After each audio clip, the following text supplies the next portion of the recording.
ที่หอมแท้นี่โปนแบบ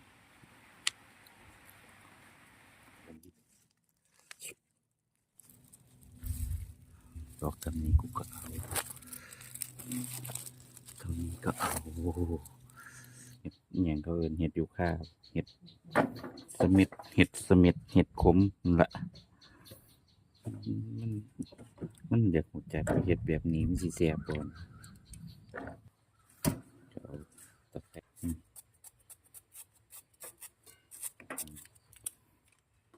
อีกกระบอกตำดีอีกข้างล่างพกเกียร์เนาะใส่สักหน่อยผงสุรสไม่ต้องตวงเลยกระแดกใส่สักหน่อยคลุกเคล้าให้เข้ากันเสร็จแล้วก็นี่ปุ๊บแล้วก็อันนี้เทลงไปเลยครับอย่างนี้ครับอย่างนี้ครับอย่างนี้ครับนี่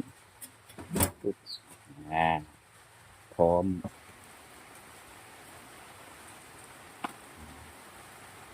นาะมันต้องอบโอ้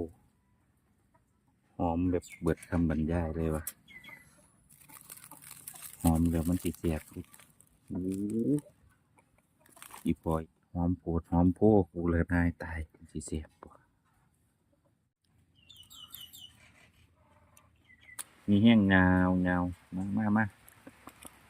นี่เกือบโอเคผ่าน